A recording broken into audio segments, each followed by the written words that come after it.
विधायक भले ही भाजपा से बना हूँ, लेकिन विधायक ललितपुर विधानसभा का हूँ और सबकी जिम्मेदारी उठाना मेरी जिम्मेदारी है। तो ये पूछना चाह रहे हैं जो लेवी वाले हैं प्राइवेट सेक्टर में, वो लेवी वाले लगाने वाले कौन थे? कि आपसे कोई मांगता है पैसा, लिख कर दीजिए। अगर कार्रवाई ना कराऊं तो नाम बदल देना आप। क्यों मूंगफली के कांटे बंद हुए जब किसानों की मूंगफली जाने लगी? क्यों कांटे बंद हुए? इसका जवाब चाहिए हमें। हम तो जो आप पूछोगे मैं जितनी देर कहोगे उतनी देर बैठूंगा। आपके नकारा अधिकारियों द्वारा लेवी चालू नहीं हो पाई।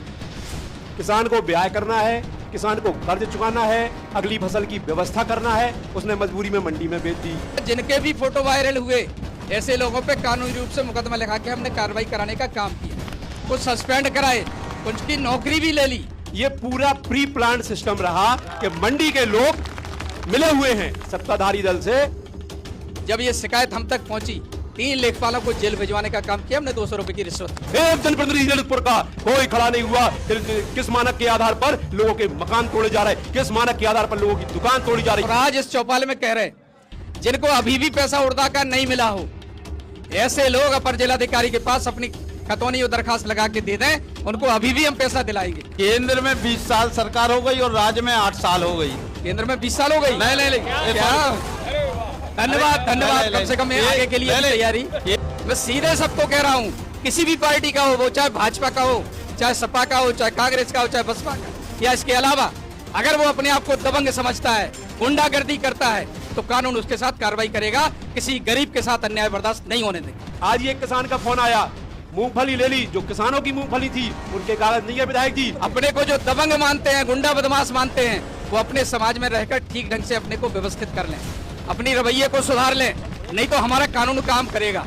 जिनके हाथों में छाले पैरों में बेवाई है, जिनके हाथों में छाले पैरों में बेवाई है, ये रौनक तुम्हारे बंगलों में इन्हीं के दम पे आई है। और कोई भी सिरफरा जब चाहे जो चाहे जरा कर ले। हमारा मुल्क है या बुधवा की लुगाई है, हमारा ललितपुर है या बुधवा की लुगाई है। बहुत सारे लोग, आप सब लोग आए, ई के लाने हमारा आभार, बुंदेली वार्ता को आभार। विधायक जी आप आए, आपके लाने भी धन्यवाद। और कोनो भी जब व्यक्ति कोनो भी राजनेता सत्ता में रथ, तो सत्ता के लाने बड़ो कलेजो चाहने पड़त। चाहे अखिलेश जी सत्ता में हुए, सो भाजपा वालन ने, कांग्रेस वालन ने, बसपा वालन ने बहुत घेरो। कलारी चौराहे पे है तो सत्ता वाले निशाने पे, रोड नहीं डरो तो, सामुदायिक स्वास्थ्य केंद्र में समस्या है तो आपकी जिम्मेदारी है। हर चीज को जवाब आपको देने और बड़ो कलेजो चाहने। बहुत सवाल आ गए, आधे तो भूल ना गए हो, और ऊपर से विधायक भी हो तो और बड़ी एक जिम्मेदारी। सत्ता में हो तो तनक निकल सकत पतरी गली से, चलो हम आ रहे तनक पानी आनी पी के बगल के घर, लेकिन विधायक हो तो और बड़ी एक जिम्मेदारी होती। कैसे आदमी भरोसा करके वोट देते 10 लोगों में, 10 लोग लात उनके लाइन में और उन्हें चुनने पड़त कि हमें जो आदमी पसंद है। एक बड़ी चुनौती है आपके लाने। पहले तो खाट पंचायत में बुंदेली वार्ता के सभी साथियों का धन्यवाद, और साथ में पंचायत में पधारे हमारे सभी राजनीतिक दलों के अध्यक्षगण, उनके साथीगण, उपस्थित हमारी सारी जनता। आपके माध्यम से इतनी बड़ी चौपाल यहाँ हो गई, और चौपाल के पहले मेरे पास जितने भी किसान गए, जो समस्या दी उनका निदान नहीं हुआ, तो कोई किसान ये कह सकता है कि हम गए थे और आपने हमारी बात को नहीं सुना था, भगा दिया था, या हमारी समस्या पे कुछ आपने एक्शन नहीं लिया। मैं प्रयास करता हूं कि वो चाहे सत्ता का हो या विपक्ष का, हमें हर आदमी की बात सुनना अनिवार्य रूप से है। क्योंकि मुझे विधायक भले ही भाजपा से बना हूं, लेकिन विधायक ललितपुर विधानसभा का हूं और सबकी जिम्मेदारी उठाना मेरी जिम्मेदारी है, चाहे कोई हो। जनता के बीच में जब जनप्रतिनिधि चुना जाता है तो चुनाव के बाद उसकी जिम्मेदारी सारी जनता के प्रति होती है। अभी पहले तो बिजली होती नहीं थी, आज हमने हर मजरे तक बिजली पहुंचाने का काम किया। हम जानते हैं किसान की समस्या है, क्योंकि हम भी किसान हैं, तो हमने ये कहा कि रसीदें कटवा करके आप लोग बिजली के कनेक्शन लेकर के अपने पानी को व्यवस्था करो। लेकिन समस्या क्या है, अब 25 किलोवाट का तो ट्रांसफार्मर है और 40 लोगों के कनेक्शन की रसीद कट गई, और सब लोग एक साथ रसीद उस पर तार डालते हैं। परिणाम ये निकलता है कि ट्रांसफार्मर बर्स्ट हो जाता है और बिजली कट जाती है। लेकिन जैसे अब सोंजियाई को कुआ होता अपन को, तो पहले हम लोग औसरी बांध के चलाते ना काम, ऐसे अगर हम बिजली की रसीदें जो कटाए हैं ओसरी बांध के 10-10 जने अगर अपने तार लटकावें तो हम जाना तो ट्रांसफर भी काम करे और आपकी सिंचाई भी हो जाए। जा कह रहे विधायक जी, एक अभी सामने आते, हम शुरू में चर्चा कर रहे थे उनसे, वे कह रहे थे पहले हम 10 रसीदें कटवाते गांव से और बाकी कटिया से जलाते, टॉप की फर्स्ट क्लास लाइट आती, मजा आता। बोले जैसे ही हमने 100 रसीदें कटवाओ शुरू करो लाइट गोल। देखिए 100 रसीदें तो कटवाई, लेकिन हमने जो बात कही उस पर नहीं चल रहे है। क्या कोई भी चीज हो पावर से अधिक इस्तेमाल करोगे पावर नष्ट तो होगा ना। तो हमारा यही है कि रसीदें तो 100 कटी, तो 10-10, 15 करके अगर अपने 2-2, 4-4 दिन का अभियान चला के काम करोगे तो सबका काम निकट जाएगा। दूसरे ट्रांसफार्मर जो खराब हो रहे तुरंत कई जगह की वापसी मैंने जैसे ही जानकारी होती है वापस भिजवाता हूं। अब जहां तक भ्रष्टाचार की बात है तो भ्रष्टाचार में हमने उनको भ्रष्टाचार में लिप्त करने का काम किया। कैसे? लाइनमैन आया, अगर कार्ड दी उसने तो तुरंत आके आपने 100, 200, 500 दिए, लाइन जुड़वा दी। क्यों करते हो? आपको शिकायत करना चाहिए, पैसा नहीं देना चाहिए। पैसा लेने वाला और देने वाला दोनों भ्रष्टाचार में आते हैं। इसलिए मेरा आप सबसे निवेदन है, ऐसी जहां की भी समस्या है, आज आपके हाथ में एंड्रॉयड फोन है, फोटो बनाइए।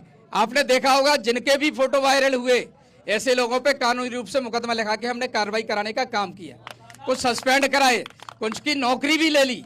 लेकिन आप जब बताएंगे नहीं, अभी बड़ी बात नहीं, मैं छोटी सी बात एक और, अभी उड़दा का बीज हमारा उड़दा की फसल नष्ट हुई। हमारे किसानों ने क्या किया? लेखपालों को 100-100, 200, 500 रुपए दे करके हमाओ बना दो, तुम तो पड़ोसी को बने नहीं बने, तुम तो हमाओ बना दो, हमें पैसा मिल जाए। जब ये शिकायत हम तक पहुंची 3 लेखपालों को जेल भिजवाने का काम किया हमने 200 रुपए की रिश्वत में। बहुत बढ़िया, बहुत बढ़िया। और किसानों को जिनकी 4 एकड़ जमीन है उनको 17,000 रुपए, और 5 एकड़ या उससे अधिक है तो 17,000 रुपए अधिकतम था, फिर बाकी जमीन के हिसाब से ऐसे हमने पैसा देने का काम किया। और आज इस चौपाले में कह रहे जिनको अभी भी पैसा उड़दा का नहीं मिला हो, ऐसे लोग अपर जिलाधिकारी के पास अपनी खतौनी और दरखास्त लगा के दे दें, उनको अभी भी हम पैसा दिलाएंगे। ये हमारा काम है। मूंगफली की तौल हुई, क्या हुआ? हम अपने किसानों की बात करें, जाके बनिया के पास इनने मूंगफली बेच दी और फिर उस व्यापारी ने आपको एक शिक्षार बना के दे दिया। जैसे ही कांटा शुरू हुआ, तुम तो 500 रुपये दिन भर के पकड़ो, किसान को ठाड़ो कर दो, और किसान वो मूंगफली बिकवा रहा, किसान के खाते में पैसा आ रहा। मैं तो ऐसे किसानों को कहता हूं उनके खाते में पैसा आया था, हम बात तब जानते, कोई बनिया हमारे पास शिकायत लेके आता कि हमारी मूंगफली के पैसा फला किसान ने खा ले, लेकिन हमारे किसान ने इतनी ईमानदारी से उस जन को पेमेंट करा दिया। क्यों करते हो ऐसा भाई? अपनी जमीन, अपनी फसल का उत्पाद अपने ढंग से नहीं बेचोगे, अपनी फसल को किसानों के आप जाके आड़तिया के पास बेच देते हो और फिर आड़तिया के कहने पे आप खड़े हो जाते हो। नहीं करना चाहिए, ये ठीक बात नहीं है। तो निश्चित रूप से अध्यक्ष जी अभी बात करते हैं हम आपसे, हम तो जो आप पूछोगे मैं जितनी देर कहोगे उतनी देर बैठूंगा। और एक एक आदमी से मेरा कहना है, भ्रष्टाचार को निपटाने के लिए आपकी मदद की आवश्यकता है। आप लोग भ्रष्टाचार में अगर फोटो खिंचवा के कार्रवाई करके आपसे कोई मांगता है पैसा, लिख कर दीजिए, अगर कार्रवाई ना कराऊं तो नाम बदल देना आप हमारा। बहुत बढ़िया। तो एक बड़ा आश्वासन बताओ अध्यक्ष जी, अब जो मूंगफली में जो कालाबाजारी भाई, कागज की लगी थी, किनकी? व्यापारियों की थी, मान तो रहे, लेकिन कागज किसके थे ये भी तो बता रहे। वो ये पूछना चाह रहे हैं जो लेवी वाले हैं प्राइवेट सेक्टर में, वो लेवी वाले लगाने वाले कौन थे? इनके नाम बताते हैं। क्यों मूंगफली के कांटे बंद हुए जब किसानों की मूंगफली जाने लगी? क्यों कांटे बंद हुए? इसका जवाब चाहिए हमें। देखिए अध्यक्ष जी, बात ठीक पूछी आपने, लेकिन मैं ये बता दूं, हमारे किसानों ने फसल बोई और फसल बेच दी, सरकार के पास वो रिकॉर्ड है। अब उस जितनी फसल हुई उतनी बिक गई, फिर मूंगफली लगातार कहां से किसान के पास निकल रही? हाँ, यही तो हम ये पूछना प्रश्न चाह रहे हैं था। सरकार से। और आड़तियों के संग हमारा किसान खड़ा हो गया, कैसे काम चलेगा बताओ ना। विधायक जी, आपका व्यक्तिगत भ्रष्टाचार के खिलाफ या जनपद के विकास को लेके विजन हो सकता है। आप पृष्ठभूमि पर जाइए, लेवी का जो डेट थी, जो नियत तिथि थी, उस नियत तिथि पे आपके नकारा अधिकारियों द्वारा लेवी चालू नहीं हो पाई। किसान को ब्याह करना है, किसान को कर्ज चुकाना है, अगली फसल की व्यवस्था करना है, उसने मजबूरी में मंडी में बेच दी। ये पूरा प्री प्लान सिस्टम रहा कि मंडी के लोग मिले हुए हैं सत्ताधारी दल से और उन लोगों ने पूरी प्लान की तरह। उसके बाद क्या हुआ विधायक जी? इसमें कोई अन्यथा नहीं ले, कोई व्यक्तिगत लेने की बात नहीं है, ये व्यवस्था की बात है। आपने कहा आप भ्रष्टाचार के खिलाफ हो, हम इसलिए इस चौपाल के माध्यम से आप तक ये बात पहुंचा रहे। आज दावे से कह रहे अगर आप जांच करा लो मूंगफली की। आज ये किसान का फोन आया, मूंगफली ले ली, जो किसानों की मूंगफली थी उनके कागज नहीं है विधायक जी। यहां कोई अगर किसान खड़े हो तो हाथ उड़ा के कह देना, कई किसानों से जो दलाल थे, जो सेंटर वाले लोग थे, वो कह रहे अपनी मूंगफली वापस ले जाओ और किसान को 4,000 और 4400 बेच दो, और 1100 रुपया रिश्वत ली है उस मूंगफली को लेने की। उनके शिक्षार नहीं काटे गए, उनसे कहा हम 2 दिन बाद शिक्षार देंगे, 3 दिन बाद। उसके बाद जब अधिकारियों को भ्रष्टाचार की बंदरमाट नहीं मिल पाई, जिन अधिकारियों को, उन अधिकारियों ने मूंगफली की खरीद बंद करा दी। और जब उनको भ्रष्टाचार की बंदरमाट मिल गई, उनने पूरी ताकत लगा ली, तो एमडी ने चालू नहीं की। यह सच्चाई है लेवी की।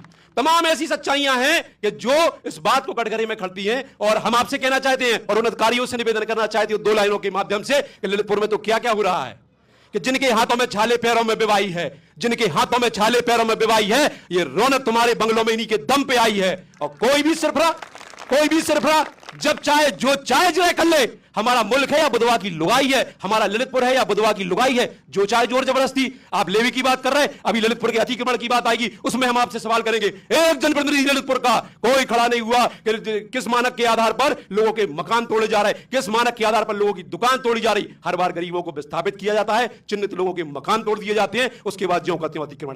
कोई प्लान नहीं है, अफसरों के पास कोई रूट मैप ही नहीं है। आप प्रेजेंट कीजिए, कोई अतिक्रमण करना नहीं चाहता। एक जिलाधिकारी जी, आप सारे लोग, सत्ता के लोग, हमारे जनप्रतिनिधि हैं, विधायक जी हैं, मंत्री जी हैं, आप सारे लोग बैठ के एक रूट मैप तैयार कीजिए कि इस मानक से इस तरह यहां का अतिक्रमण हटाया जाएगा। उसके बाद हमारा यह प्लान है, जो विकास के लिए पैसा आया है, ये इसमें खर्च किया जाएगा। सारे लोग तैयार हैं, सारे लोग सहज तैयार हैं, लेकिन मनसा और नीयत अगर साफ होगी तो निश्चित रूप से ललितपुर का विकास हो पाएगा। और लेवी में किसानों की जब डल पाएगी, जब मनसा साफ होगी। सारा प्री प्लान है। हम सफेद कुर्ता पहनने से या बड़ी बात करने से ईमानदार नहीं हो जाएंगे। हमें जनता के बीच में यह दिखाना पड़ेगा आप सबको कि हां, इसका लाभ जो सरकार की मंशा थी, जो देश की सरकार की मंशा थी कि किसानों को लेवी का लाभ मिले, मैं दावे के साथ कहता हूं ललितपुर में कोई लाभ नहीं मिल पाया। देखिए राजेश भाई, मैं आपकी बात से पूर्णता तो नहीं लेकिन अंशतः सहमत हूं, क्योंकि अधिकारी कर्मचारी जो बैठा है ना, वो आज का नहीं है। और इतनी आदत खराब है अधिकारी कर्मचारियों की कि उसको ठीक करने के लिए देखते हो। अरे देखिए, सुन तो लीजिए भाई। केंद्र में 20 साल सरकार हो गई और राज्य में 8 साल हो गई। केंद्र में 20 साल हो गई? नहीं क्या? धन्यवाद कम से कम आगे के लिए तैयारी। केंद्र में आपकी 15 साल हो चुकी है, देखिए, लेकिन यहाँ भी तो 8 साल हो गई, अभी भी अधिकारी नहीं बदल गए। आप हम यही कह रहे हैं, तक आपने अधिकारी यही कह रहे हैं, हम अधिकारियों को ठीक करने के लिए बहुत कुछ। विधायक जी, एक और मुद्दा, आप किसानों की बात कर रहे हैं, हम आपसे जवाब पूछना चाहते हैं मेहरौनी के पड़वा ग्राम की, जहां एक बच्चा अपनी बीमारी के कारण, उसके माता और पिता ने आत्महत्या की थी, उसकी मां ने फांसी लगाई थी और आपकी पुलिस की द्वारा उसको धमका गया था, उसके पिता को भी अटैक आ गया था। उस बच्चे की क्या मदद हुई? देखिए, अभी तक कोई भी प्रतिनिधि आज तक उसके घर नहीं गया। लेकिन धन्य है माननीय अखिलेश यादव जी का, हम लोगों ने उनको पीड़ा सुनाई तो उन्होंने 1 लाख रुपए देकर उनकी आर्थिक मदद करने का काम, उस बच्चे का इलाज करने का काम किया। ये आपने बहुत अच्छा काम किया और मैं आपके द्वारा किए गए काम की तारीफ भी करता हूँ। अच्छी बात है, ये तो राजनीतिक दलों को करना चाहिए। आपको एक और बात बता दे, आपका यहाँ चना घोटाला, अभी प्रेजेंट में कुछ दिनों पहले मसूर पकड़ी गई, चावल मसूर यहीं से बाहर से लोड होकर जो क्लस्टर किसानों को बांटा जाता है, वो मसूर भी आपके पास में बसतगुआ में पकड़ी गई है। उसका कौन जवाब देगा? इस मुद्दों पे आइए ना, राष्ट्र में आज हमें ललितपुर की बात करना है। मैं तो वैसे भी राष्ट्र की बात नहीं कर रहा हूं भाई, मैं यहीं की बात कर रहा हूं। देखिए, चना और चावल और मसूर की जो बात है, आपने देखा होगा जांच हो रही और मुकदमे लिखे गए, गिरफ्तारी भी हुई है।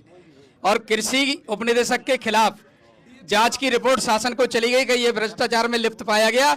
चने के बीज के क्लस्टर जो बने थे, उन किसानों को कम बीज इसने दिया। उस पर कार्रवाई के लिए हम लोगों ने यहाँ से रिपोर्ट तैयार करा के शासन को भेज दी है। और हमारे किसान भाई, मैं तो आश्चर्य करता हूँ, कोई रिपोर्ट नहीं करता है। 10-12 किलो चना उसको मिल गया, वो उसी में प्रसन्न। उसको 80 किलो चना मिल रहा था, उसको आकर के हमने जब गाँव टीम भेजी अपनी जाँच की, तब उन्होंने ये स्वीकार किया कि हाँ, हमको 12 किलो चना मिला। यहाँ बीज की किट बंटती थी, इस बार मैंने पहली बार कृषि अधिकारियों को अपने उस टारगेट पे लिया कि तुम लोग पहले प्रतिनिधि बुला के बांटते थे, चाहे वो हमारा प्रधान किसी भी पार्टी का हो, उसको बुला के किसानों को बीज बंटवा दो। यहाँ हमारा जनप्रतिनिधि है, उसको बंटवा दो, जिला पंचायत का उससे बंटवा दो। ये काम हम लोग कराते रहे हैं। और सड़क की बातें कर रहे हैं आप लोग, आप बताइए, यही बार में बैठे हो, ये बार बानपुर की सड़क केवल 12 किलोमीटर रहेगी जो प्रस्तावित हो गई है। आपको बता दूं, शीघ्र बनेगी। आपकी ललितपुर में, ललितपुर से राजघाट, राजघाट से जखौरा, और कितनी सड़कें ऐसी हैं जो आपके बीच में बनी है इसी पीरियड में, 7 साल 8 साल के में। कितने पुल बन गए हैं। मेहरौनी विधानसभा तो रिकॉर्ड पुलों का निर्माण हुआ है। अपनी ललितपुर विधानसभा में आपका बयाने नाले का पुल, आपका सहजा नदी का पुल, सवेरे हम उसका शिलान्यास करने वाले हैं। आपका देवगढ़ रोड पे पुल, ये निर्माण किसके शासन में हुए बताओ ना। हम लोगों का काम है, आप लिखकर शिकायत भेजो, उसका समाधान गारंटी से किया जाएगा, हम विश्वास दिलाते हैं। और कानून की बात, तो ये जो बाजार लगा है, उस बाजार में कितना ऊधम होता था हमने देखा। डलियां में लातें मारी जाती थी। अगर हमने कानून व्यवस्था ठीक की तो इसमें किसी को बुरा नहीं लगना चाहिए। हम चाहते हैं अपने को जो दबंग मानते हैं, गुंडा बदमाश मानते हैं, वो अपने समाज में रहकर ठीक ढंग से अपने को व्यवस्थित कर लें, अपनी रवैये को सुधार लें, नहीं तो हमारा कानून काम करेगा। मैं सीधे सबको कह रहा हूं, किसी भी पार्टी का हो, वो चाहे भाजपा का हो, चाहे सपा का हो, चाहे कांग्रेस का हो, चाहे बसपा का, या इसके अलावा अगर वो अपने आप को दबंग समझता है, गुंडागर्दी करता है, तो कानून उसके साथ कार्रवाई करेगा। किसी गरीब के साथ अन्याय बर्दाश्त नहीं होने देंगे।